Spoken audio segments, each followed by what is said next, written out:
And welcome, ladies and gentlemen. Welcome to the story behind the story, the 28th day of March. Heading towards Passover Day, the first part of Easter. Oh my goodness, ladies and gentlemen, I really have all I can handle on my plate.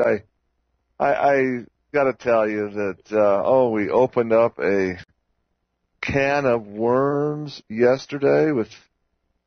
Oh my goodness! How can you keep attacking these truth messengers, people telling the truth about Israel, and by the very fact that they are attacked by the Anti-Defamation League, you should be supporting them 100%. No, wait.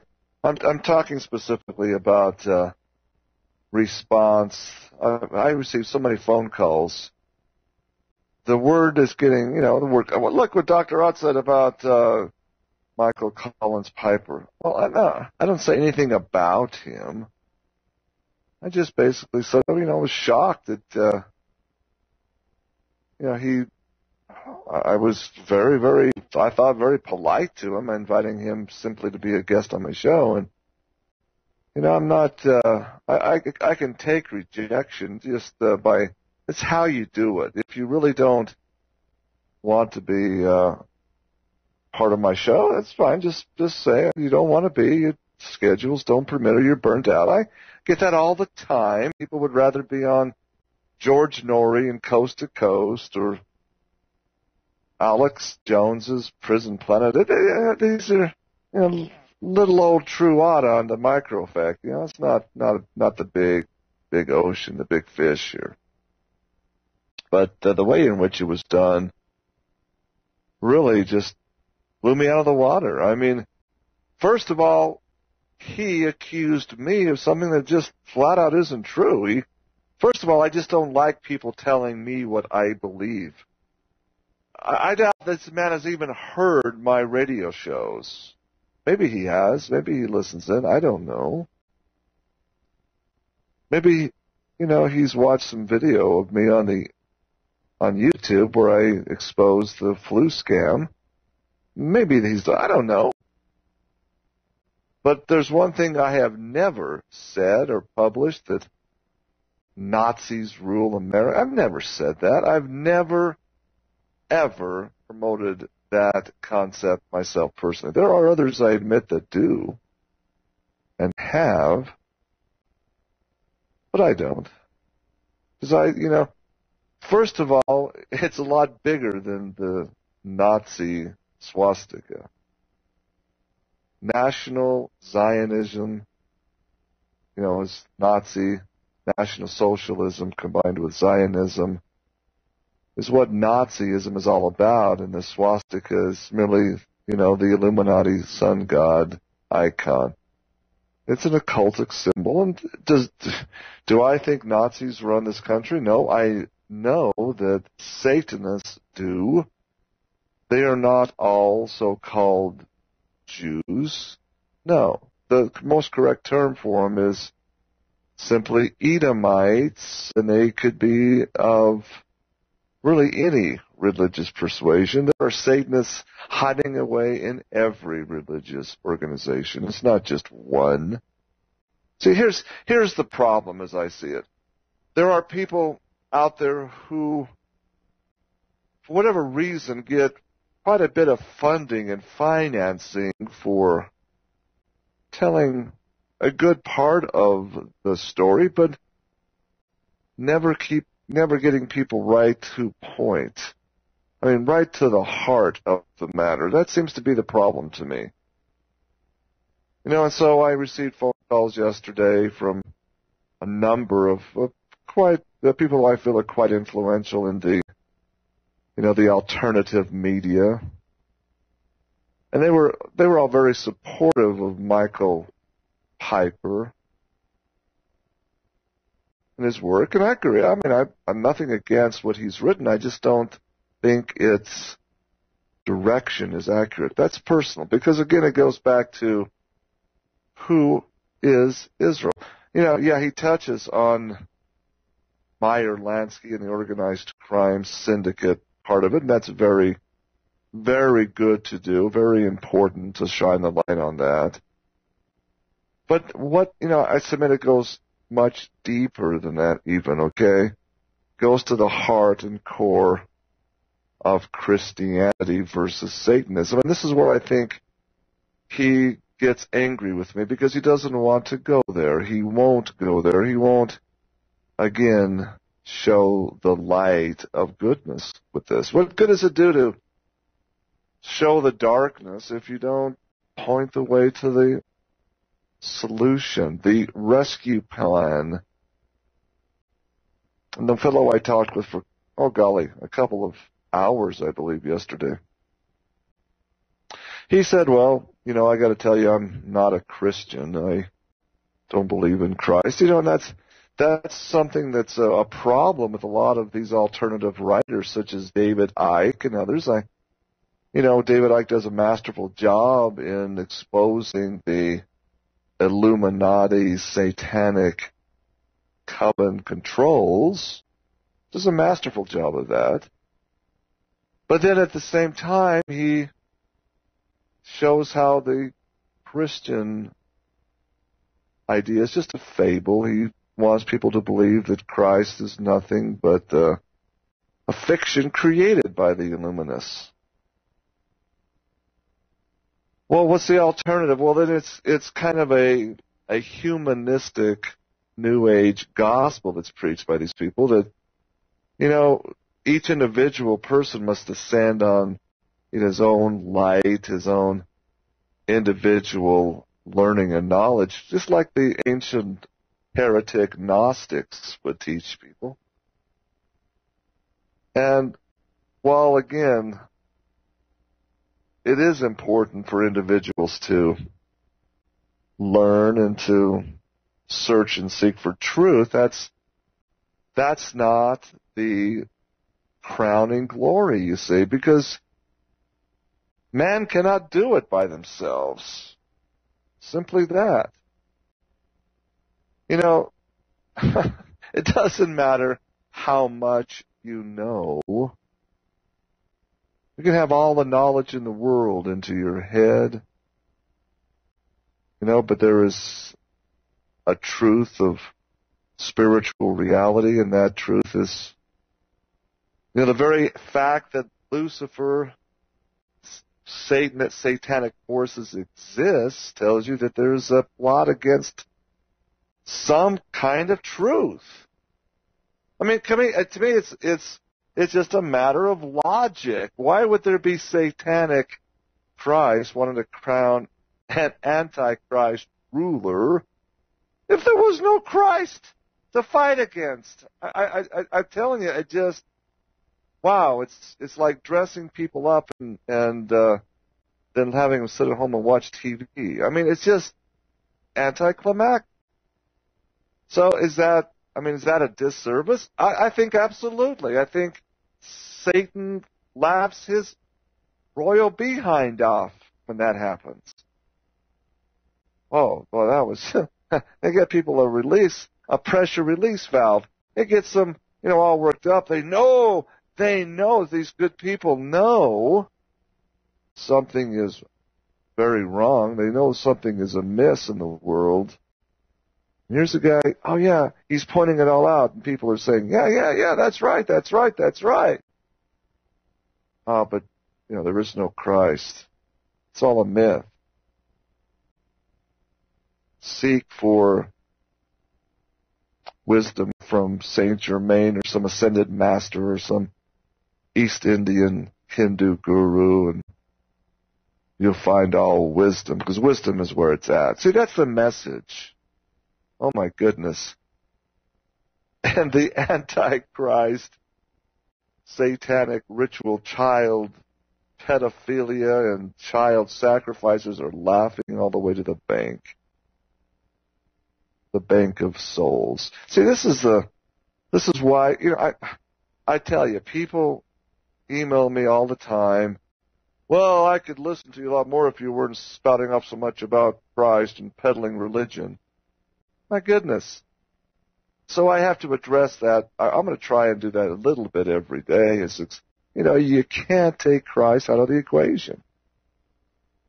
What good does it do to expose the evil, whether it's the syndicates of organized crime under Meyer Lansky and that brand of Edomites, and what's going on in Israel with, the purveyors of wars and 9/11, the false flag events? What good is all of that, exposing it, if you don't show, hey, it's an antichrist satanic agenda.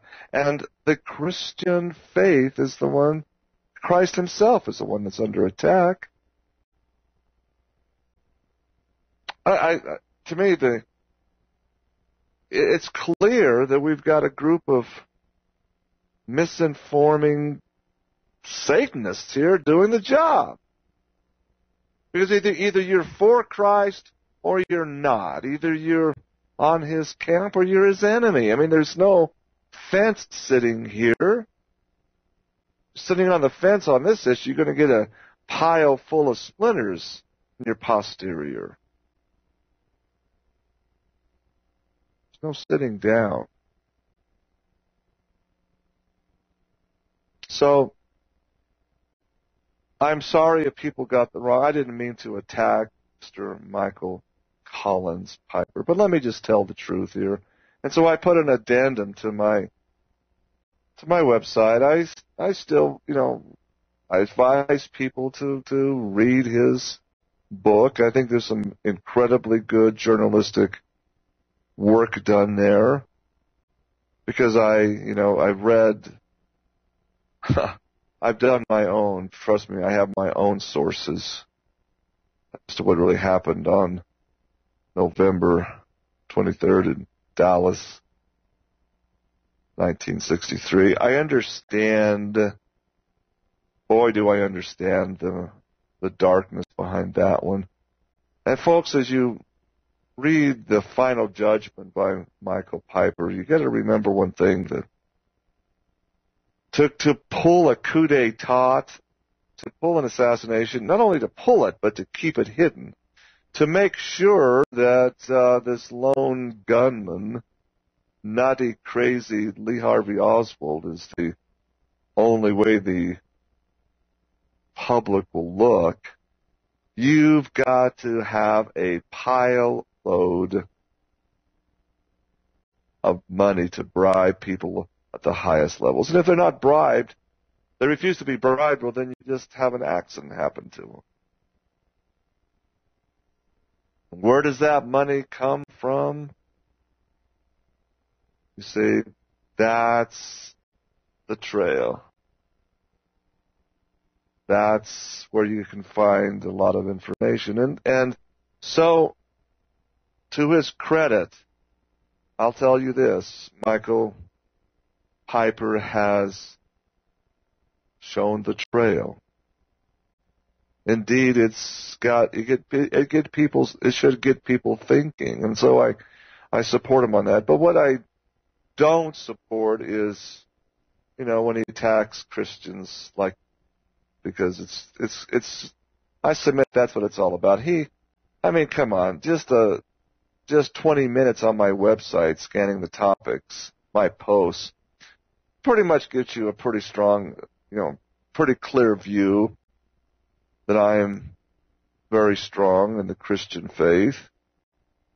And that, exposing this to strengthen Christianity is probably the biggest problem with Piper. And let me tell you why.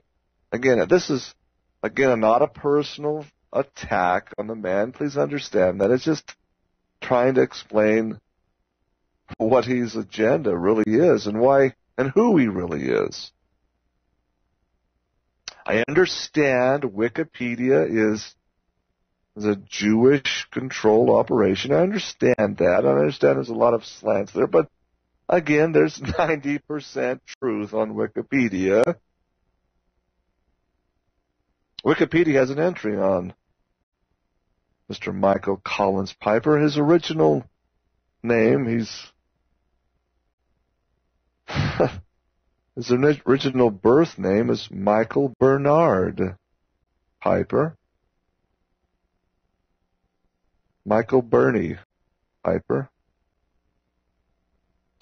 Wikipedia entry says he was born to a very devout Roman Catholic family, but today he decries all religion. He's an anti-religionist.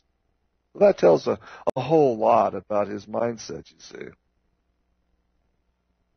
At least to me. It's the same, you read the same M.O. with a little entertainer that entertained in halftime at the Super Bowl named Madonna. Born to a very devout Roman Catholic family. She basically, gave all that up, but just still took the Madonna, the Mother of Christ name, and become the queen of what I termed the satanic rock and roll. Now, speaking of Madonna, there was a still shot made of her on the stage in her garb, and she did a little cartwheel in this photograph.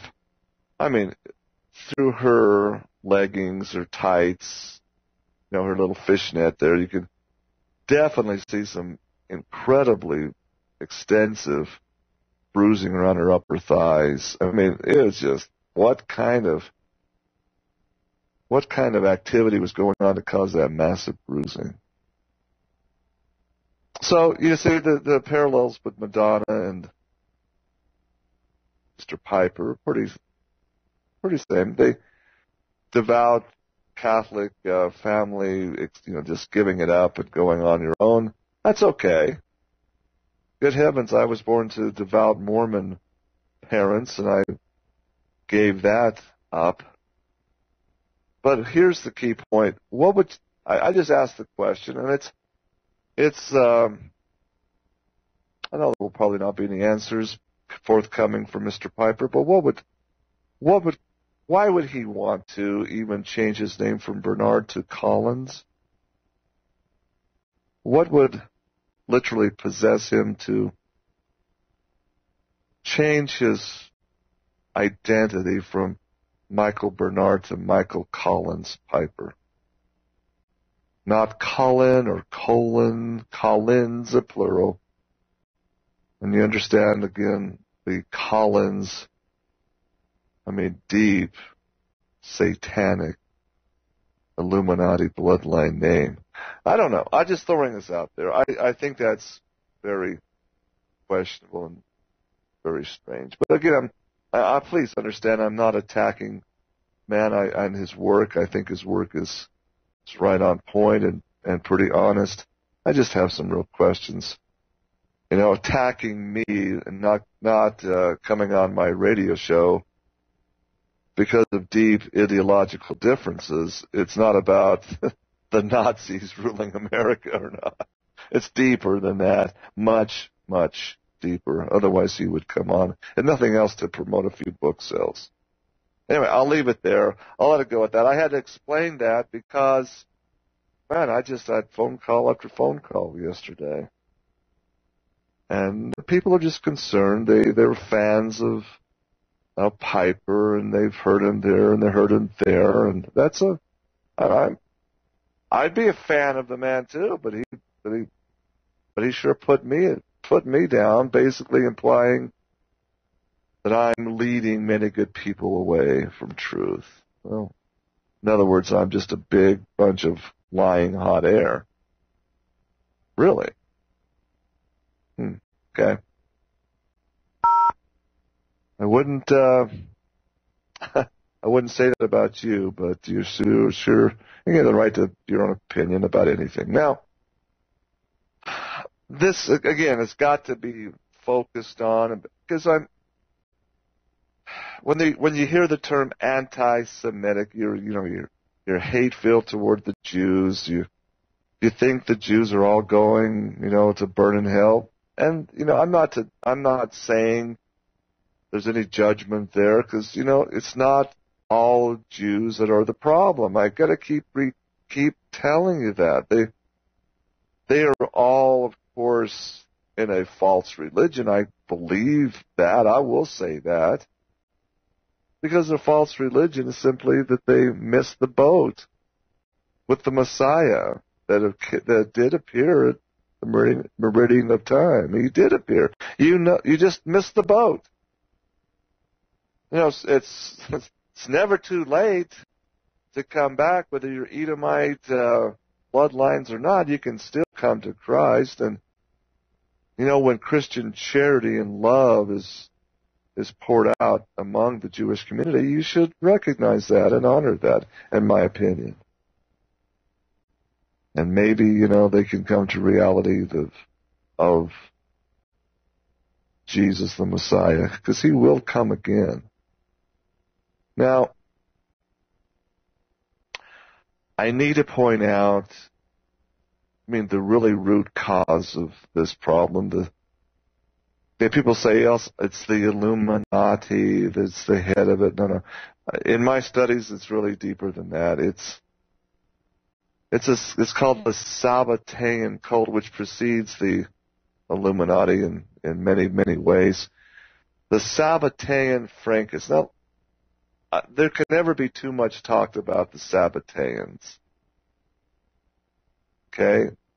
Out of the Edomite bloodline came a man named Sabbatai Zvi. And I'm not exactly sure of the specific dates, middle 16th, 1600s, the 17th century. Sabbatai Zvi claimed to be the Messiah. In the year 1988, a very prominent Canadian rabbi by the name of Gunther Plaut wrote a book, published a book called The Man Who Would Be Messiah. The Man Who Would Be Messiah is a novel biography, and I've ordered the book. I have not had it. I don't have it for my library yet, but I think it's an incredible read. The Man Who Would Be Messiah, novelized biography of Jacob Frank, who born in 1726, died in 1791. So he organized synagogues among Orthodox Edomites, Judaism, so-called. Jacob Frank, I know enough about this story to claim that Jacob Frank said to the world he was the promised Messiah and a literal reincarnation of Sabbatai Zvi, who, here's his dates, born in 1626, died at 50 years old in 1676, died at only 50 years of age, 1626 to 1676. Folks, do your own homework on this. You'll be stunned. Jacob Frank and Sabbatai Zvi,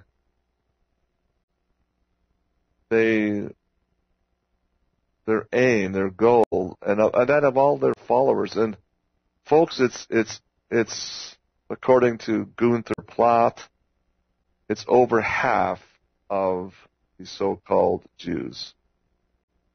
Over half in 1988, he wrote, over half are part of the Sabbatean cult. So you understand that Sabbatai Zvi, turned all Torah, which is the 5 books of Moses, the so-called Pentateuch, turned the morality of the laws of Moses, the morality of the Edomites, completely on its head. You see, what had been prohibited under the Torah and, just the religion itself would be now allowed and promoted as a virtue. So what had been prohibited before was now permitted. We're talking adultery, the most incredible sickness, incest with children, pedophilia, rampant pedophilia, and, of course, human sacrifice. They embraced completely and totally the Kabbalah. See, I've spoken with rabbis in the past about the Sabbatean cult. I mean, the rabbis really don't want to talk to a Gentile deeply about it, and so they very politely answered the questions, but really he had to press them for any specific details. But they did say that, the logic of the rabbis before it said that, there's basically good and evil, and it's balanced, and, it's okay to experience evil to appreciate the good. But see, Sabbatai Zvi went completely, oh no, it's all evil is good. Folks, what you have to understand is the house of Rothschild. The house of Rothschilds were completely devoted Sabbatean devotees. They were complete and totally Sabbatean-Frankists. This purely satanic group of synagogues, again, according to Gunther Plaut, over half of organized Judaism is Sabbatean in 1988.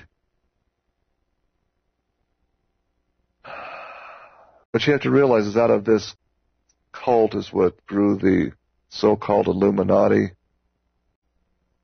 It's the root cause of red communism, and indeed it is the New World Order. So what about the 48% of Jews who are not Sabbateans, who are really trying to live, good, honorable, moral lives? What about those? Should we just, as Christians, lump all bad apples into one pot? I submit no. So that's why I don't like to say it's the Jews. It's not the Jews. It's not the Jews. It's not all Mormons that are bad either. Not by any stretch of the imagination.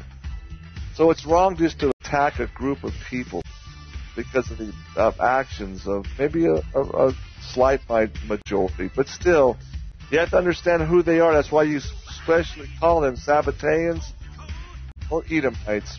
That's really the correct words to use. Ladies and gentlemen, we're going to take a break. We'll come back with more exposing the story behind the story. I'm your host, Dr. H. Ruat. Please stay tuned. And we're back, ladies and gentlemen.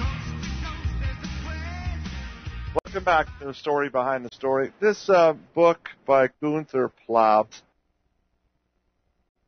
The Man Who Would Be Messiah, is amazing. I've just found just today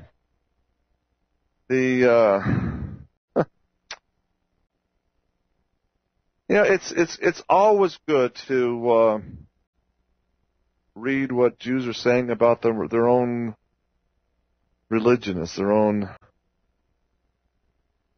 cult of Jews. It's amazing. And it's absolutely a must-read. Because what Gunther Plaut is, and by the way, he just passed away recently, 2012. He was born in 1912, lived just almost 100 years. Great long life. He wrote in 1988, quote, "Thus there is an unrecognized schism in the Jewish people, where heretics have exterminated the mainstream and taken control of the remnant through Zionism." Now get this. Yet, due to the anti-Semitism organized by the Illuminati Jews mistakenly cling to their leadership. Now, the anti-Semitism organized by the Illuminati Jews. Oh, wait a minute. Oh, yeah. Well, this is a huge clue here, ladies and gentlemen. Anti-Semitism organized by Edomites, whether they're Catholic or whether they're satanic or whatever, it's again by design to cleanse their own house first.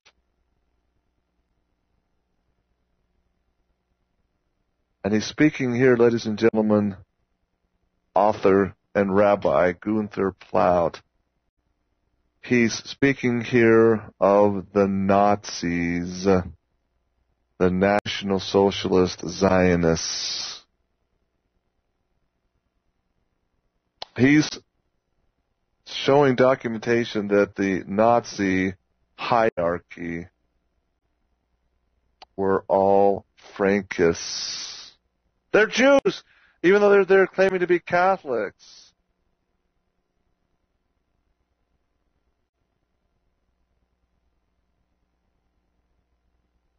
Here's what Dr. Henry Mekow wrote.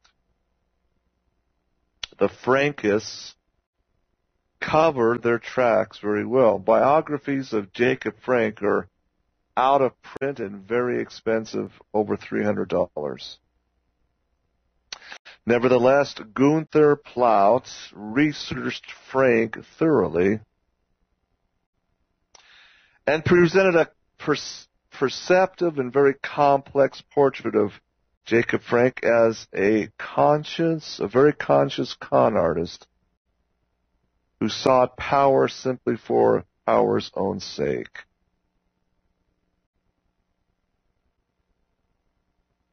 Get this, folks. According to Plaut, Jacob Frank regarded the Jews as a barrier to the satanic New World Order.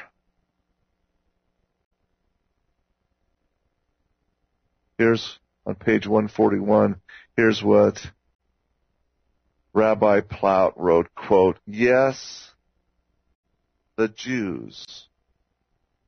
This is from Frank's mouth. "Yes, the Jews. Someone will come and discover that he can't upset the old values without destroying the people who really believe in them." The old values are talking about the laws of Moses, thou shalt not, etc., etc.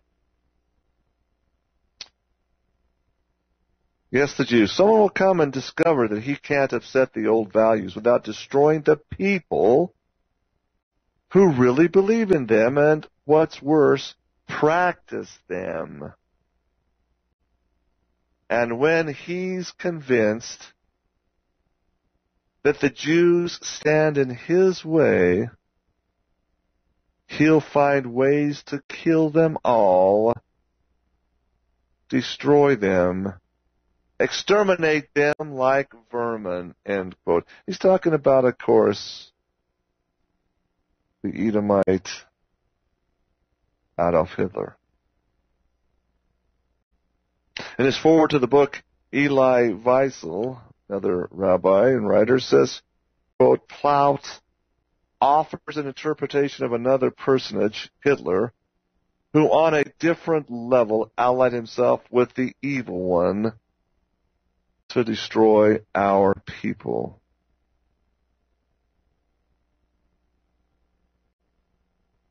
Plaut has Frank saying, quote, "The Jews should all be killed because they believe in traditional morality and thereby perpetuates the status quo in the world." But it doesn't just stop, of course, with the righteous Jews, those Jews who were trying to follow the Torah, the Ten Commandments. Frank's satanic hatred of God extends to all religions, and this is where I think why I would say, extends to people like Piper. He doesn't want to promote any religion, especially Christianity. Quote, I have come to bring revolution into the world. This is Jacob Frank's declaration. I've come to bring revolution into the world. Muslims, Catholics, Russian or Greek Orthodox, Jews. I've come to liberate people from their enslavement to law. In other words, I'm coming to free the people. I'm coming to give freedom. I've come to liberate people from their enslavement to law. And I start with religion. Deceiving their priests and acolytes is a benefit to mankind, you must understand. That pretty much sums up a lot of the so-called truth movement, ladies and gentlemen. You know, I was telling Pastor Jim at Main Street Church just Sundays, you know, I guess I'm naive. I think people are just searching for truth and they leave a false religion. And boy, I had a hard awakening when I resigned and left the Mormon Church. You know, it's natural to gravitate as a human being. You gravitate to people who want to hear your story of why you left. It's kind of, you know, ex-Mormons or whoever. They just like a moth to a flame. They're kind of attracted to a story. And so, you know, I was asked to post on some ex-Mormon blogs and websites, which there's quite a few of them. There's even, you know, ex-Mormon conference that coincides with Mormon's semi-annual, mainstream Mormon semi-annual general conference. But when I began to post why I left, because you see, it's simple, I began to realize that Mormonism is not Christianity.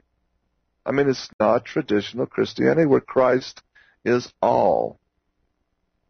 In Mormonism, he's really not much.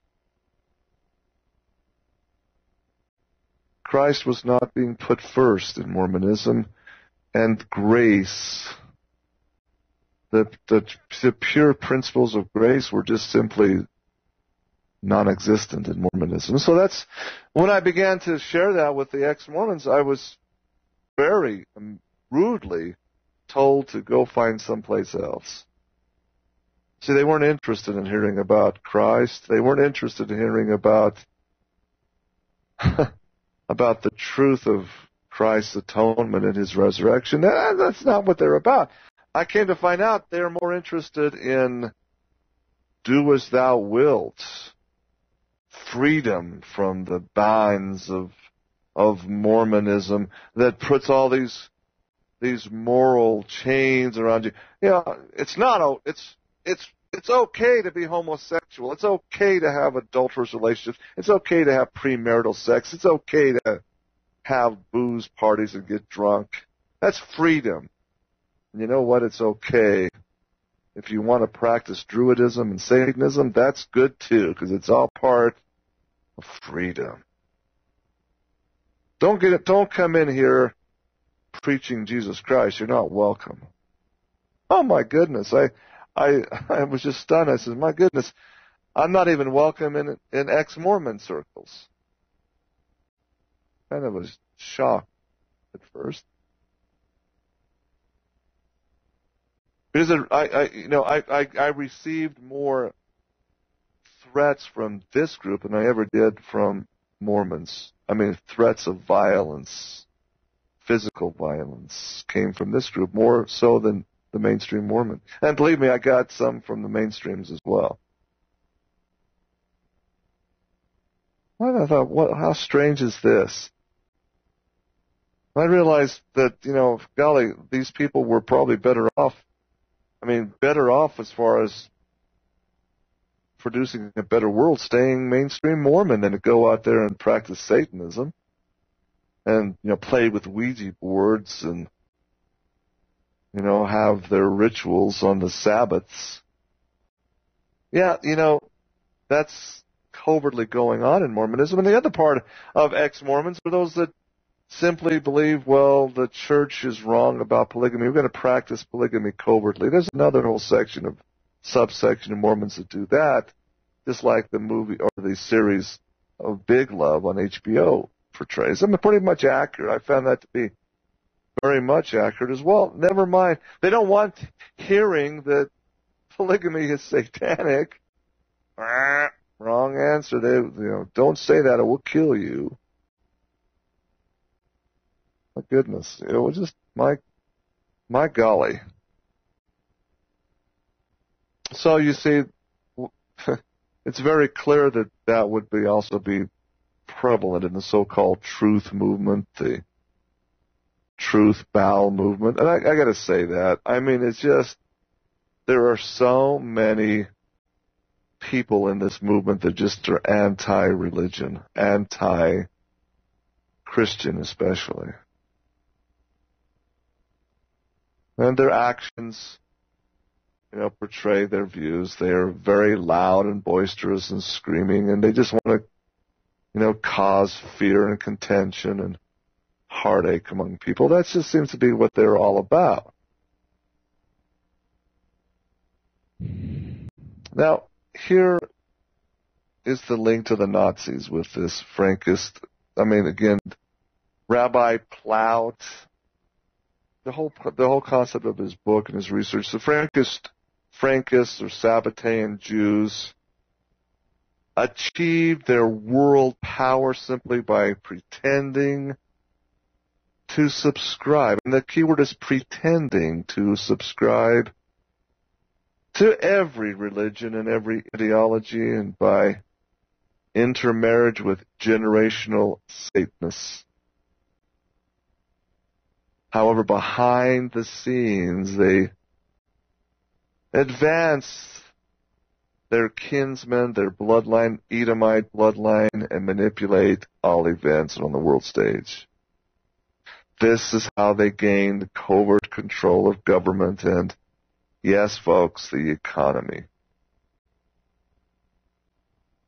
They are recognized by the fact that they simply pretend to be Christians or Jews or Muslims, etc. It's all a scam.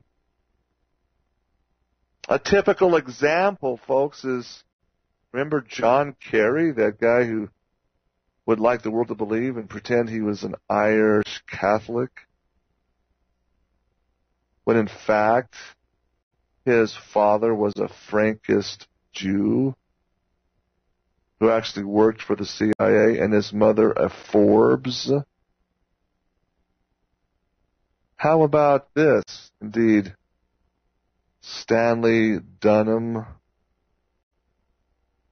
Sotero, the mother of Barack Hussein Obama. I tell you, I've done quite a bit of background check on Stanley and Dunham. Clearly she was, to me, a Frankist Jewess. Indeed, the Dunham family, all CIA, and of the Edomite Jew bloodline. He's not half Kenyan, he's half Jew, ladies and gentlemen. Barack Hussein Obama. Didn't know that, did you? Stanley and Dunham, you bet. Dunham family. Edomite Jewish blood. The Rothschilds of England.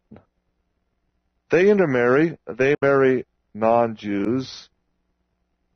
They do. But they are all Edomite Satanists. That's the point.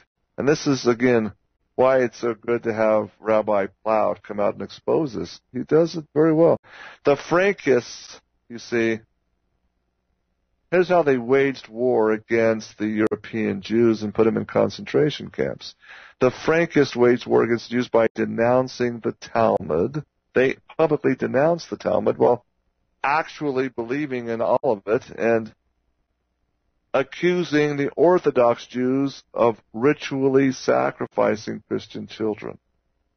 It's called blood libel. While they're doing it themselves, they accuse the Orthodox Torah-believing Jews of doing the thing, which they haven't done. Wow.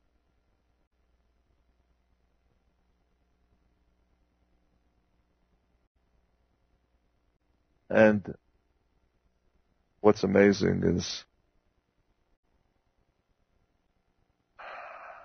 this author, Rabbi Plaut, exposes again the truth. Adolf Hitler's grandfather was indeed a Rothschild. Frankenberger.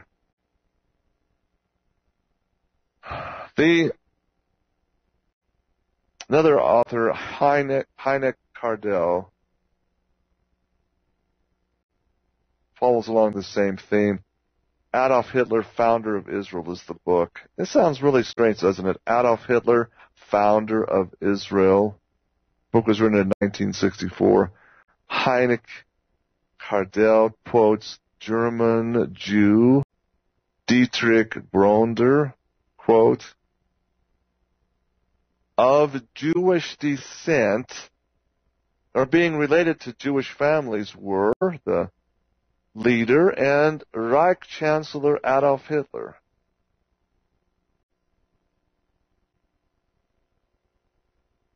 His representatives, the Reich Minister Rudolf Hess, the Reichsmarschall Hermann Göring, the Reichsleader of the NSDAP, Gregor Strasser, Dr. Joseph Goebbels,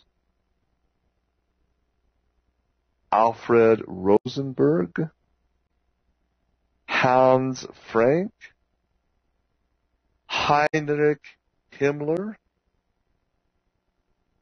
the Reichsminister von Ribbentrop.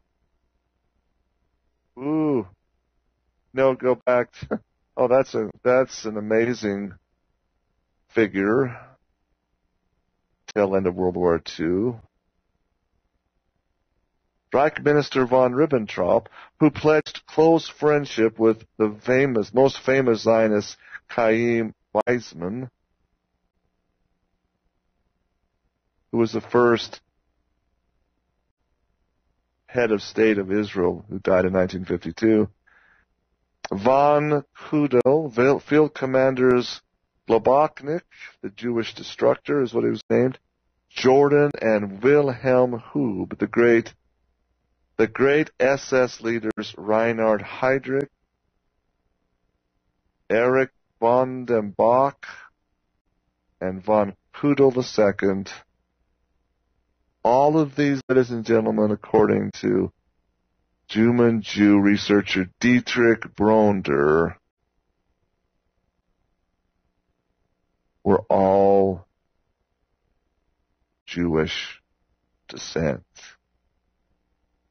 These are all the ones who were very active in the destruction of the European Jews. All of them, ladies and gentlemen, were members of the secret Thule Order Society. Thule, again, that goes back to the ancient Greek culture. Thule society believes in pedophilia. They promote and engage regularly in sex with young boys. Now, listen up, folks, and this is where you got to get clear on this thing. I've said it so many times before. This is the whole premise of Righteous Blood, the series. You've got to understand that these people are the controllers of both sides of wars, both sides of the fence. They're not interested in peace. They're really not interested in working things out. They just want conflict, infighting, hate. Ladies and gentlemen, Winston Churchill, Franklin Delano Roosevelt, and Joseph Stalin were all Frankist Jews as well.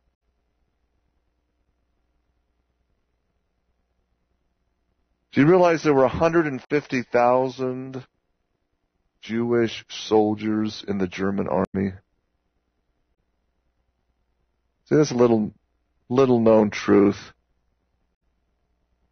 150,000 Jewish soldiers in the German army.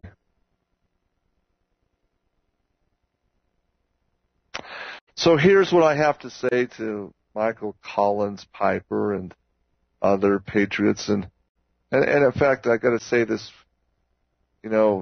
stream out loud to I think well-meaning people that expose this by blaming exclusively the Jews and them alone for the New World Order. I submit that we're falling into the Illuminati trap, and maybe, I hope it's done ignorantly. Hope it's done, without a clear picture of the truth. I hope it's not done willingly and knowingly. You see, here's my point. The patriot movement, so to speak, and the Jewish people alike, they need a new worldview. They need a new paradigm. We got to expose the Frankists, the Illuminati Satanists, because that's the problem. We got to expose them, their lackeys, their employees, and their dupes. And I'll continue to do so. That's what I'm about on this story behind the story. When I expose people, I call them Edomites. I'm not talking about specific religion. I'm talking about a bloodline, a race who have totally embraced Satanism. I guess I could call them Frankists or Sabbateans, but Edomites is pretty close. They have this dark spirit of their father Esau, which is Edom. Now, I submit we as a nation, we remain in darkness and denial. We'll never solve the problems facing us until we as a whole nation recognize that the culture and politics in this country are controlled today by Satanists. They're bent on destroying Western civilization. We really just can't see it because, we're just being blinded by the controlled media, the Satanists behind that. It's flat out what it is, folks. Understand, again, who they are. Understanding the truth of who they are is a problem. Most of the stuff. We'll come back at the top of the hour with America in Jeopardy. And yes, ladies and gentlemen, it's Mormon General Conference. You gotta listen up to what's happening here in Utah as 100,000 or more Mormons converge from Great Salt Lake City. Take a break. Be right back. This message is not away. And we're back, ladies and gentlemen. Welcome back to the second hour. Today's story behind the story. Let's move on to another Edomite front, okay? And tell you just again the way this anti-Christian establishment is really working. It's top of the hour. Time to do America in Jeopardy. And here we go. Here's the answer. He is the GOP front runner, very likely the next president of the United States, and he is also an ex-Mormon bishop and a Mormon stake resident.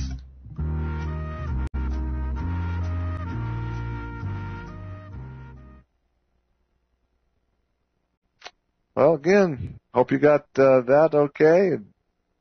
The music was cut off again a little. So let's let it run to its end, okay? Don't need to cut it off. Let people just continue to think through the final Jeopardy question. The answer is simply who is, of course, Willard Mittens Romney. The Salt Lake Tribune newspaper, which is not 100% owned by the Mormon Church, but still they know it's a good thing commercially to come out with a general conference special section of the newspaper. 36 pages, special section of general conference. You see, most people outside of Utah don't really realize that every April, first Sunday in April, actually the first weekend, and also the similar weekend in October, April and October, they have what's called general conferences, where all of the faithful can, if they're lucky now, they can get a ticket to come in and sit and listen to the leaders give them their marching orders. That's what it's about. Now, here in the Salt Lake Tribune General Conference section, they have something. There's a picture of the iconic gold-plated angel Moroni that adorns pretty much every Mormon temple, blowing a trumpet facing the east, facing the coming of the being from the east, the eastern star. But this is a little different. This shows the angel Moroni on the temple, but standing on a globe that is red, white, and blue with stars. It's American flag. And it's simply heading Trump card in politics. How their faith shapes Mormon politicians, from former Bishop Romney running for president to Utah lawmakers running bills. Now, I think it's really neat to share this with you. Remembering Bishop Romney is the featured story here in this surprise, this general conference section. Remembering Bishop Romney. Written by Peggy Fletcher Stack, who's the Salt Lake Tribune religious writer, religious editor. I'm not sure what her title is, but she's written quite a bit. And she interviews Boston Mormons, and basically it's very, very positive about this bishop and stake president Romney. It's all, again, oh my goodness, showing a human side of this man.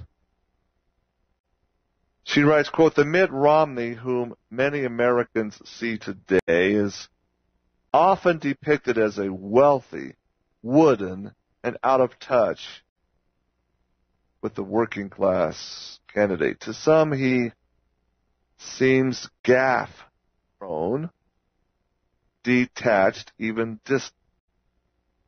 But that's not the man Boston Mormons knew in the late 1980s and early 90s when Romney was an LDS leader, colleague, and friend. Many saw him as an eloquent speaker, a compassionate counselor, and a creative problem solver, generous with his money and quick to help any in need." Are these two guys related? While Romney was building his career at Bain Capital, he was also an LDS bishop, parentheses equivalent to a pastor, and a stake, that's S-T-A-K-E, is intense stake, president, parentheses, presiding over several area congregations several area wards with its bishops or branches, which are branch presidents, several of them, in Belmont, Massachusetts. Belmont. Quote, because the Salt Lake City-based Church of Jesus Christ of Latter-day Saints has no paid clergy, Mormon men, again, righteous, select-picked Mormon men, take turns overseeing wards, parentheses, congregations, and stakes, S-T-A-K-E-S, not steaks that you eat, while continuing their full-time careers. As a religious leader, Romney met weekly with students, teachers, immigrant converts, and Utah transplants. He had to learn how to give sermons, how to advise squabbling couples, how to organize worship services, manage budgets, and address the diverse spiritual needs of more than 1,000 Mormons in the region. What to do with church members from Southeast Asia who spoke separate languages and needed a place to worship together? How to help the desperately poor Haitians find jobs? How should he respond to feminists who are pushing for more leadership and involvement within the church? By most accounts, Romney was a good listener, a measured thinker, and an innovative manager who considered various positions before making decisions. He was occasionally willing to work around bureaucratic edicts from Salt Lake City to better serve his people. He allowed, for instance, divorced men to continue in their leadership positions rather than remove them as church policy, Salt Lake City, dictated at the time. Also, when LDS Family Services refused to place a baby with Brett and Jana Sorensen because Jana honestly said she planned to return to work, Romney backed the couple over LDS Social Services. Eventually, the policy against adoptions for working moms changed. To most members of the Boston ward, Bishop Romney was pragmatic and open. Quote, given Romney's experience in the working world, friends say, he was attracted to competence. He chose men with keen expertise as his two counselors in the stake presidency, relying on them more than on the 12 men who sat on the so-called High Council. See, stakes of Mormonism, stakes of Zion, they are called, these quite large regions encompassing many wards. They're governed by a group of 12 men. They're called the High Council. There's 12 men and the stake president and his two counselors that form the 15 men. 15, you see, sacred number. That's the organization of the head of the church, too. The top of the church has 12 apostles and 3 on the first presidency for 15. Interesting that gematria of 15 is 1 plus 5 equals 6 equals the sacred number of Satan. Again, the vow or the nail, the sign of Lucifer. So, Romney, also counted on competent people and didn't have much use for those who were not competent. Quote, I don't think Mitt cares whether people are male or female, rich or poor, Republican or Democrat, old or young, says Helen Claire Sievers, director of the World Teach program housed at Harvard. Quote, but he really cares about their competency. Sievers said Romney was, quote, a wonderful leader because he really cared. He gave every ounce he had, and he had many ounces to give, end quote. Romney was, quote, comfortable in his skin, recalls Philip Barlow, chair of Mormon history and culture at Utah State University in Logan, Utah, who was one of Bishop Romney's counselors. The future Republican presidential frontrunner even showed off his, quote, moonwalking skills one day, gliding backward in a smooth imitation of Michael Jackson. Ooh, he's a moonwalker, ladies and gentlemen. Isn't that exciting?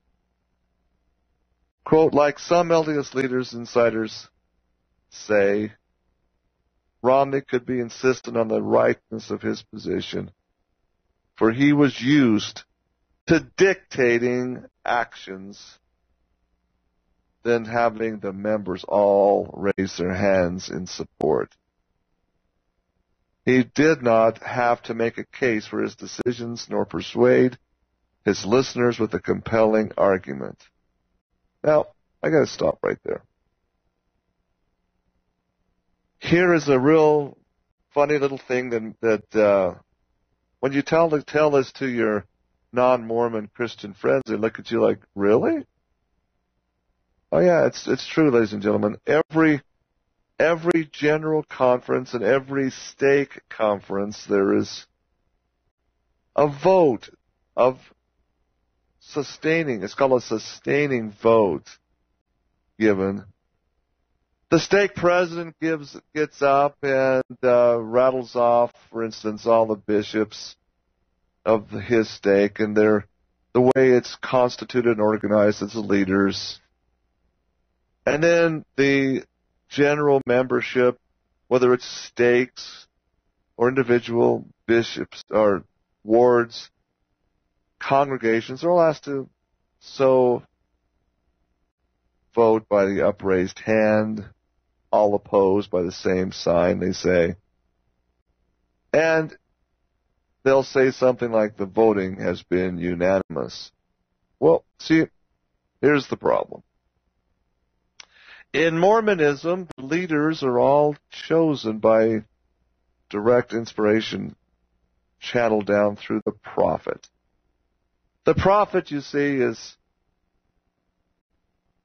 is positioned by God himself. There is nobody closer to God in Mormonism than the president/prophet, seer, and revelator of the church. It's just kind of like the Pope.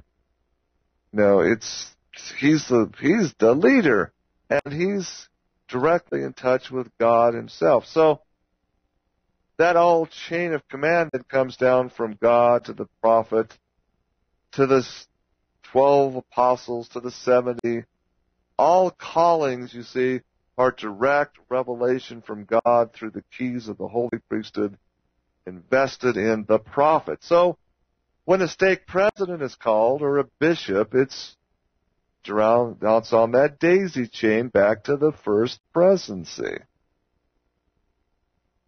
When the people are asked to stand or to show their sustaining vote for their leaders, what's really being said is show your sustaining vote for the prophet, because every leader from the first presidency down to the bishop or branch president, from there down to callings of Sunday school teacher or whatever, what have you, it's all done by revelation of the holy priesthood, you see. So when they say all in favor, raise your hand, what they're really saying is, if you don't raise your hand, please show us your apostasy.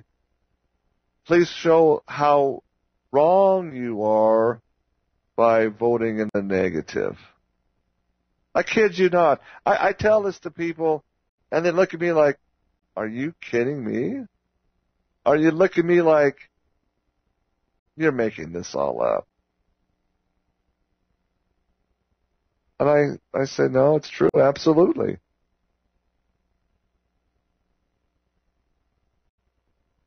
You oftentimes stand and raise your arm to the square and give a sustaining vote. It's a vote of sustaining confidence, you see.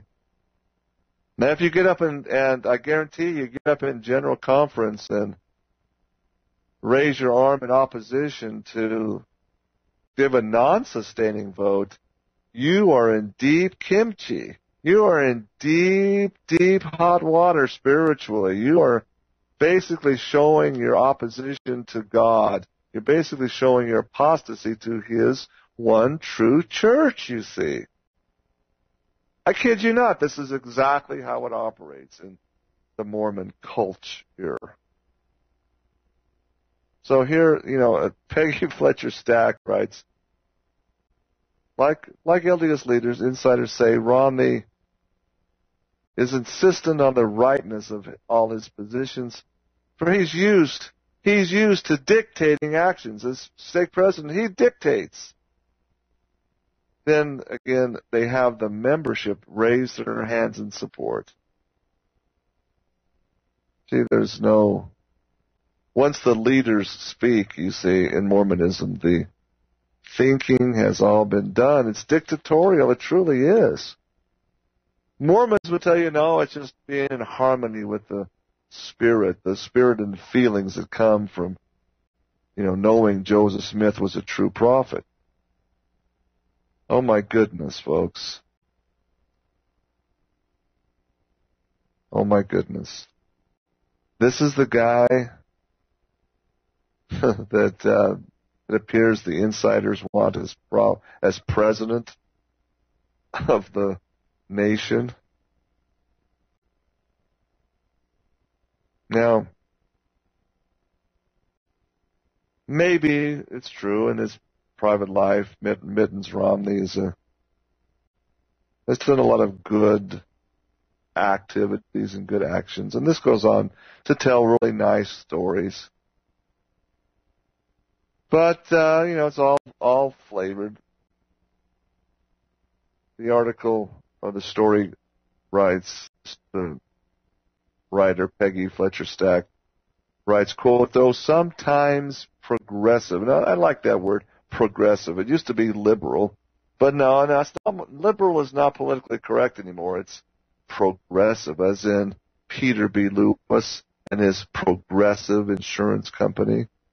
Progressive is the catchword now. Though progressive in his approach to women's issues, Romney nonetheless was a product of the LDS male culture of the time. And we talk about, again, Etch-a-Sketch. One of his Edomite staff members made a gaffe. Oops, he's like the Etch-a-Sketch. Things shake him up. The lines disappear. They're drawn. They're lines in sand, not lines on the rock. Well, that's Mormonism, ladies and gentlemen. You shake Mormonism hard enough, and their lines in the sand disappear.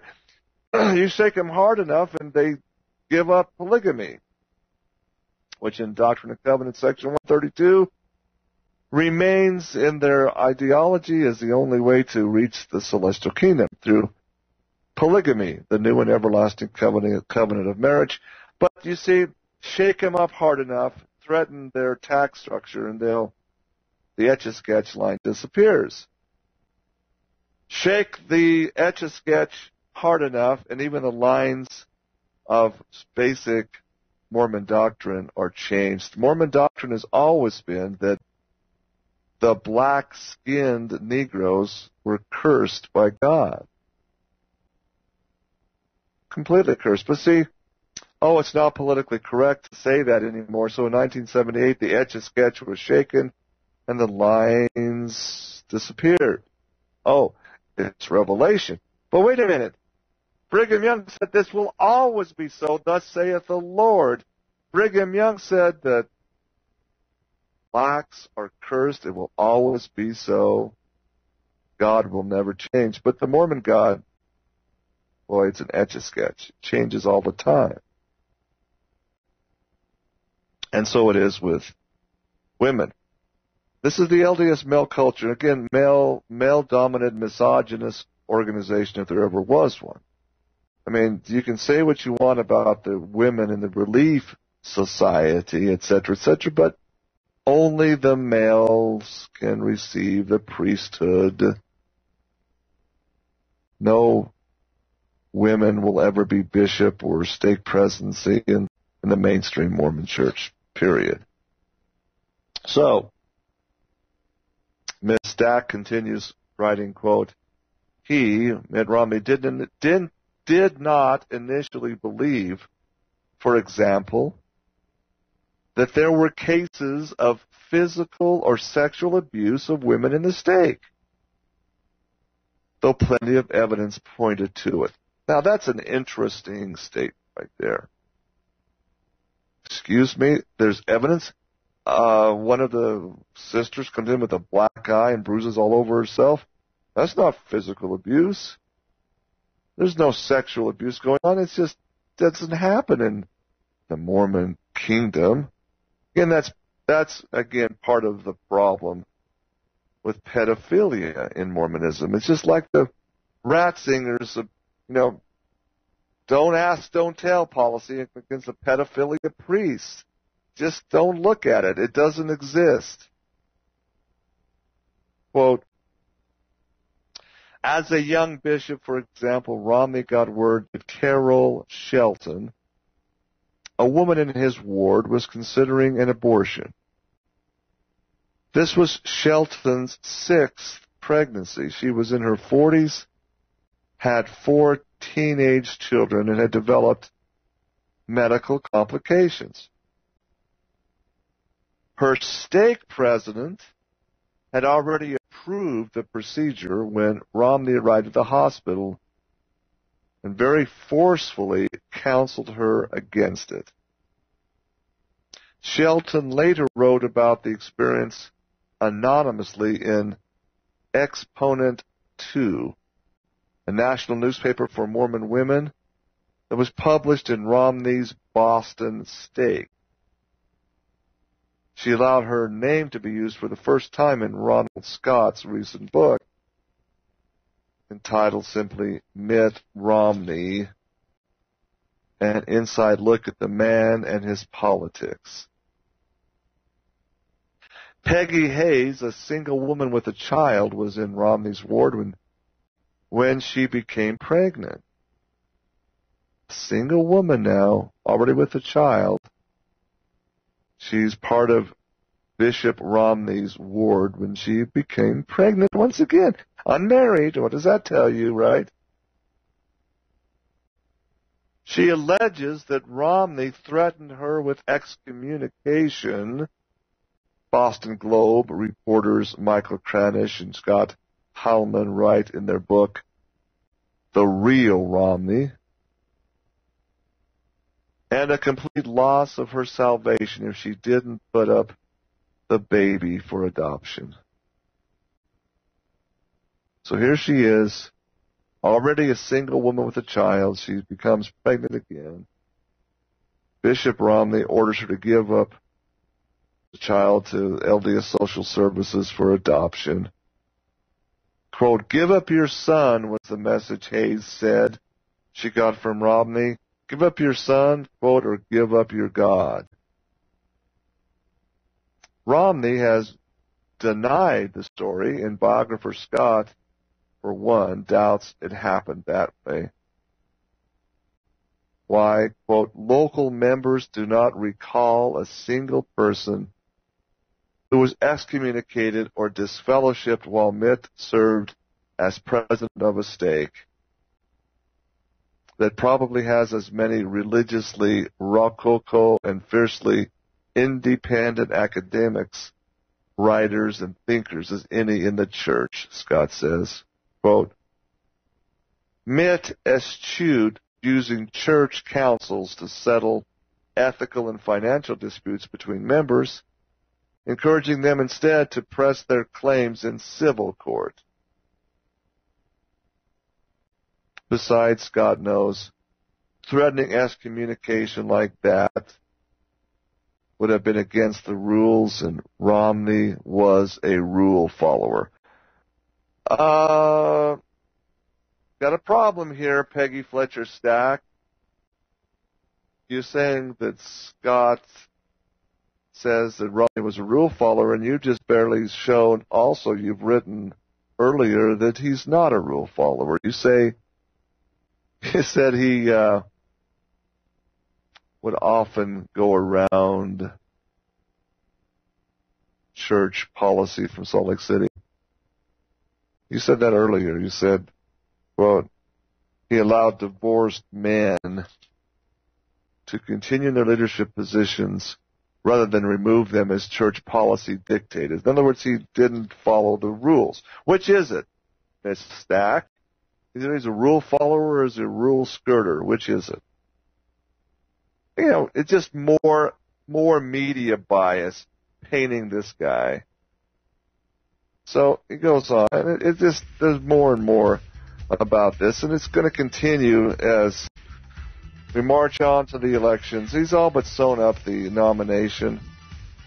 I'm going to tell you exactly the big problem here with this candidate. Whether he's a good guy or not doesn't matter. It's his beliefs and his faith-based structure system, folks.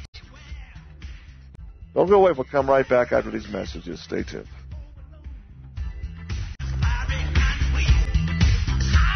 Oh, welcome back, ladies and gentlemen. Pay no attention to that man behind the curtain.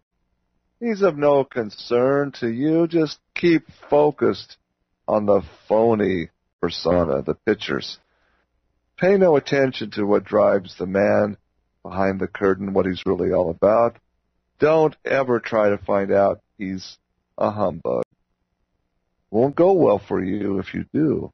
Here is an extract from Ronald Scott's, the biography, the author of Mitt Romney, an inside look at the man and his politics. This is, again, in the Salt Lake Tribune General Conference Special Edition supplement to the newspaper.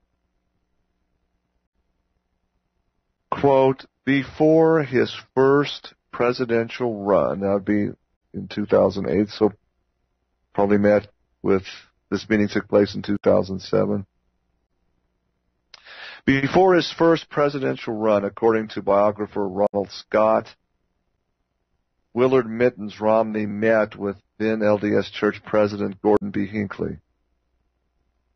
The conversation eventually turned to whether a run for the presidency would be good for him and the church, reports Scott, author of Mitt Romney, an inside look at the man and his politics. Romney left the meeting with the clear impression that the upbeat Mormon prophet was not worried one whit about the additional scrutiny a presidential campaign might focus on the faith and its teachings.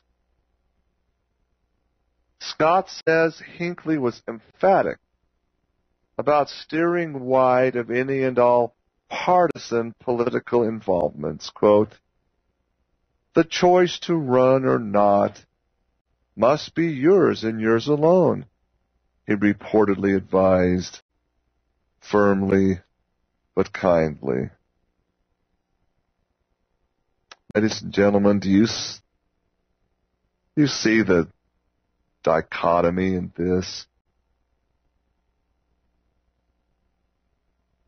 What in the world is Mittens Romney doing, even going to President Hinckley to even get his blessing on this?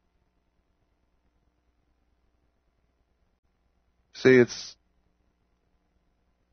officially Romney says, I'm not guided or led by Mormon prophet. Oh, really? Then why'd you go see him to get his blessing before you put your hat in the ring? folks, there's no doubt again, and you gotta understand who the Mormon prophet is and who they're tied to. You talk about Sabbatai Zvi and the Frankists. Well, ladies and gentlemen, the whole Zionist movement is Frankist. Because you see, that's the central core pillar of Jacob Frank to establish the new order headquartered in Palestine. They got to control the Middle East. They got to control the very basis of the world's religions, whether it's Islam or Catholicism or Mormonism, or they got to control that promised land. It all goes back again to the promise of Isaac on his sons, Jacob and Esau. It really falls back to that. That's why Satan wants control of that piece of ground. You got to understand that Mormonism is Edomite from the very beginning. That Orson Hyde was Edomite, Frankist, Sabbatean Zvi cultist. Oh, what evidence? Oh, there's lots of evidence. You just do your homework, ladies and gentlemen. If you just dig deep enough. Orson Hyde, the things that were really going on covertly in Mormonism.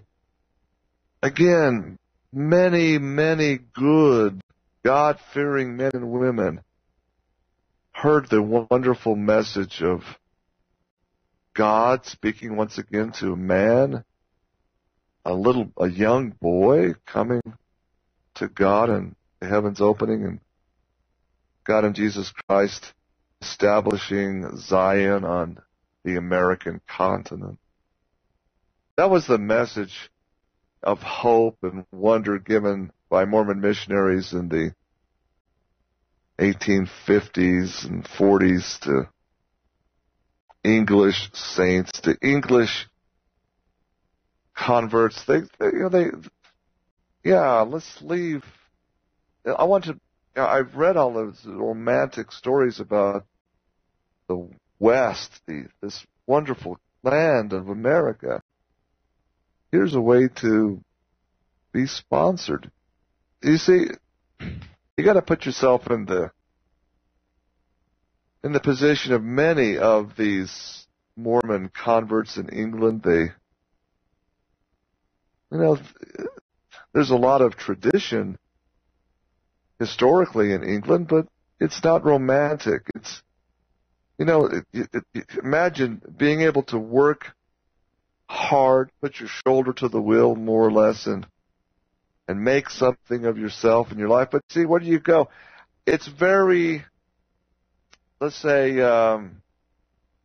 difficult to just do it on your own. You need a group to help you, to sponsor you. And so here's what Mormonism provided. You join up with us. You're part of a select group of pioneers. We'll suffer and die together if we need to, but you're not going to be alone as you make the voyage across the ocean, come to this new world. We're going to be here to help you. That's what made it so attractive. And the majority of converts to Mormonism came from the very poor, working class, peasant class that just wanted something better. And boy, they gave them an opportunity to do so. So, you see, they hold on to this feeling, this burning that, I can make something with my own hands. That's the thrill of Mormonism to so many Mormon converts.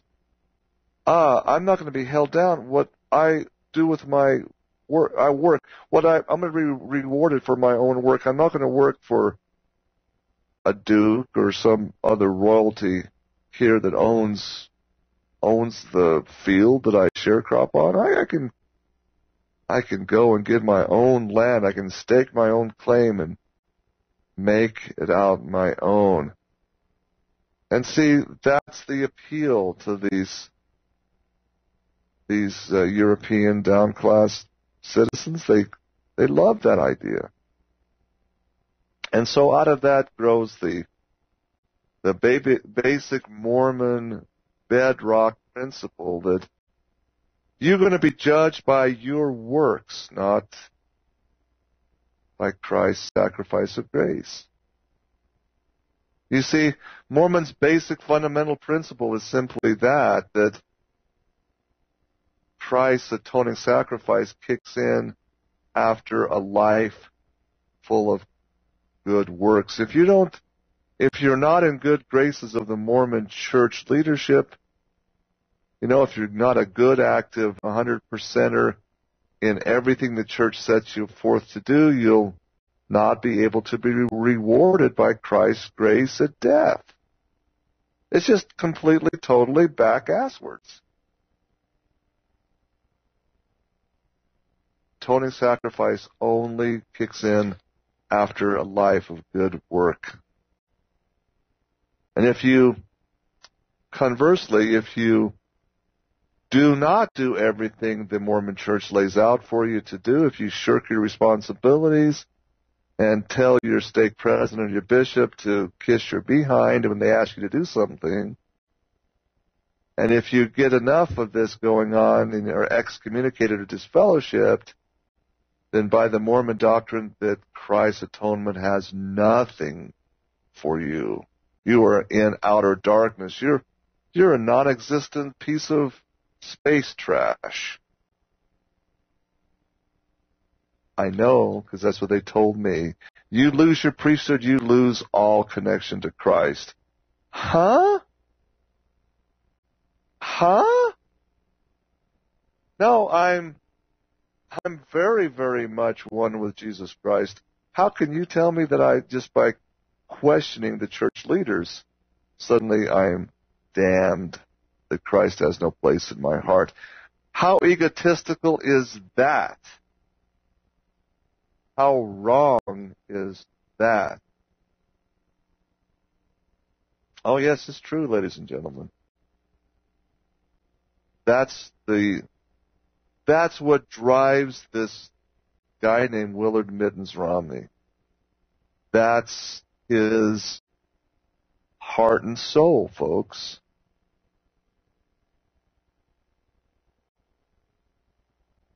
Will he make a good president? Not with that philosophy, because you see, it's his way or the highway. It's dictatorial, and then again, if you see how he's united with the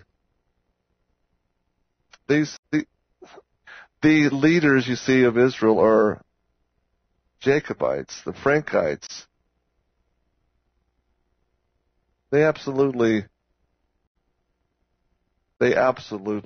form these rituals, folks.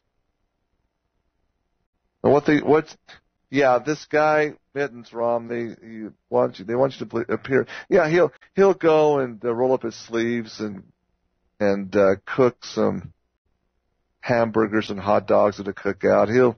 He'll get down and shimmy and shake and do the moonwalk to some friends for laughs. He'll even, get some grubby T-shirts on and go and help somebody fix a roof. But the bottom line is, what does he do on the 8 black Sabbaths? The sacred days of sabbatized by. And more importantly, is he even physically, consciously aware of a switch, of a mind control switch?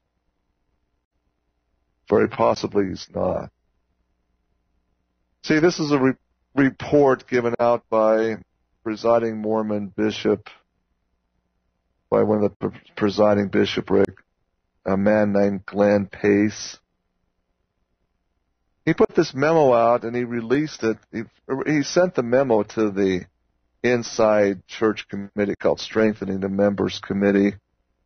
He was obviously discouraged that nothing was being done. It was still being covered up. So Presiding Bishop Pace released this memo to the media. If you're a Mormon listening to this, I challenge you to just go to the internet and just Google up Glenn Pace Satanic Ritual Abuse Memo. So it's an eye popper, I'll tell you. See, the reason that Pace wrote this is he said there's mind control, robots going on. You know, Satanism, people in mainstream Mormonism, they live totally normal lives, but then somehow a phone call comes or they're given a signal and boom, they go into a different mode. They begin to be Satanists, worshiping, doing a satanic ritual, and they're not even aware that they're doing it. They have flashbacks. Bishop Pace reported that sometimes some of these altars lead through to their regular consciousness, and they have flashback memories of themselves, of them doing these incredible rituals involving, yes, sacrificing children. And so they come to certain leaders, bishops, or stake presidents for help. They go to LDS Social Services and get psychological counseling, which again is the blind, covering the blind to keep them in the ditch, to see if they're really crazy or they need medication. This is what reported. This was reported in 1989 by presiding Bishop Glenn Pace. What happened because of Pace's report? Simply this. People were getting their flashbacks after going to the temple endowment sessions and seeing what's called the executions of the penalties, which is the way life may be taken. And they had their flashbacks because that's exactly how the sacrifices were conducted. The children, their throat was slit, their breast opened up, and their bowels opened up. That's very graphic, I know, and it's horrific to think about. But that's what Bishop Pace reported. Internal memo. It's not True Ott's words, it's Bishop Glenn Pace's reports, a general authority of Mormon Church. What did the Mormon Church do to solve the problem? Did they have a policy written up on how to get people out of these satanic cults? No. The First Presidency and the governing body simply removed the penalties in the endowment so that people wouldn't have flashbacks anymore. In other words, they made it more covert. You hear this, and if you're LDS, you're probably thinking, wow, this is really, really bizarre. Hey, do what you do. You owe it to yourself to check it out. Read Bishop Glenn Pace's memo. Decide for yourself. I did. Boy, did I ever decide for myself. I can no longer be a party to this type of cover-up. Especially when I had young people come to me with these stories outlined exactly as Bishop Glenn Pace said they were. Did it give these people that came to me credibility? Well, with a capital C, it did. You must choose this day whom ye shall serve, ladies and gentlemen. And you've got to choose either the Savior, Christ completely or totally, or you gotta have to choose Satan. Because sitting back and doing nothing about this, or not even becoming aware of it, it serves Satan's purpose. Willard Mittens Romney is a Satanist, ladies and gentlemen. I'll make that public and declare it with all the voice that I can. There's no doubt about it with who he's involved with, who Orit Gadish and these other Frankists, these Sabbateans are. You know, birds of a feather flock together, folks. I'd be 100% behind Mitt Romney if he denounced Mormonism and denounced his associations to the nation of Israel, his loyalties to the Edomites of Israel, and the Sabbatai disciples of Israel. But he won't do that, and that's the very reason why he will likely become president. Somewhere on some hidden scroll, on a pentagram and a hexagram, I guarantee you, Willard Mittens' name is written in blood. He's theirs, lock, stock, and barrel. And I hate to say it, but ladies and gentlemen, ditto for Rick Santorum, and ditto for Newt Gingrich, and ditto for Ron Paul. I'm sorry if you can't handle the truth, folks, and that makes you upset. But it's the truth. So where do we go from here? Well, golly, you know, that's the other part of the conversations yesterday. You know their power, you know their influence. Why do you expose them? Aren't you afraid? Ha!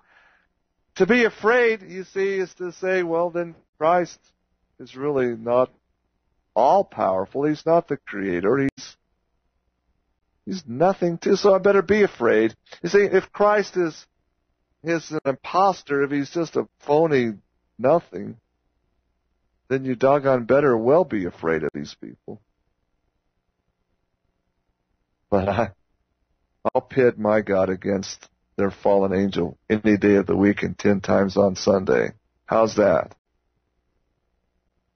May not appear to be the wise choice, but truth is what it is. And truth is Jesus Christ, ladies and gentlemen. Oh, I've heard it all. Mormons, how can you say this? We are Christian. We don't worship Satan. Oh, my goodness. Yes, you do. Yes, you do worship Satan if you deny Christ's atonement. If you deny his grace as a free gift. It doesn't matter how many home teaching assignments you do, good Mormon people. It doesn't matter how many Mormon sacrament meetings you attend or how many temple endowments you perform. It doesn't matter one bit. It's your relationship to Christ that matters. Have you accepted his grace? Have you been washed in his blood, or have you not? Have you accepted his atoning sacrifice on the cross for you? It's not something that's a feeling, ladies and gentlemen. It's a deep, born-again vibration at the cellular level. Only you can know if you've had that or not. You don't need to have bogus pastors like Hagee and the Reverend Billy Graham tell you, you've been saved by coming on the stage. That's bogus too, ladies and gentlemen. Only you know by your change of your heart, by your outpouring of charity, deep charity to all creatures.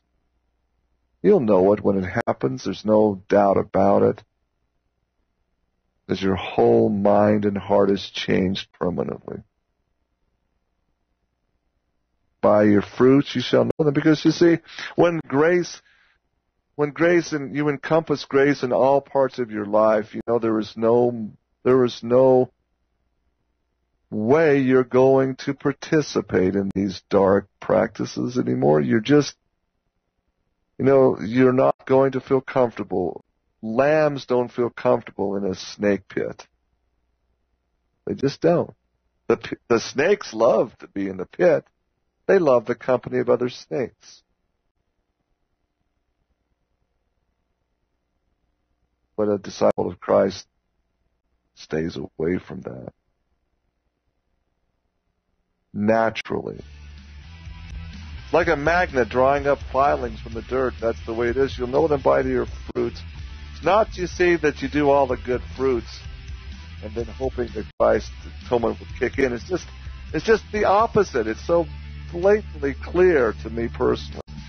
Ladies and gentlemen, that's the end of the show. Hope you enjoyed it. Again, do your own research.